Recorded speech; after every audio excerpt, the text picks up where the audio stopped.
I want to welcome you to the Ask Jeff YouTube channel. Here's today's question.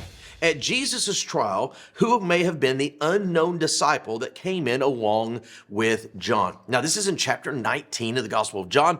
It says that at the trial of Jesus, it just says an unknown disciple, but it also says one that was known unto the high priest. That's important to this question because the high priest, who obviously would have been the master of ceremonies, would have allowed them in and I guess for lack of better terms, given permission for attendance. Now, let me give you the possibilities, and then I'll tell you what I believe the answer to be. There are some that believe it was Lazarus. Obviously, he was raised from the dead by Jesus. He was a disciple. The problem is Lazarus, he was from Bethany. He wasn't a part of the Sanhedrin.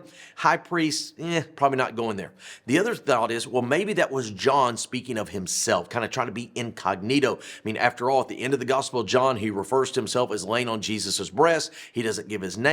Well, he's called the beloved disciple. He's never really called the, quote, unknown disciple. And James and John, I mean, they were from Galilee. They were fishermen. Again, they were not a part of that Jerusalem socialite group, and so therefore would not have been known to the high priest. Now, this leads to other possibilities.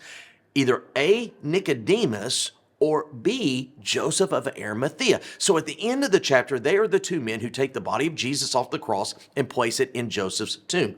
We know that Joseph of Arimathea had connections because he's the one that went to Pilate for permission to do so.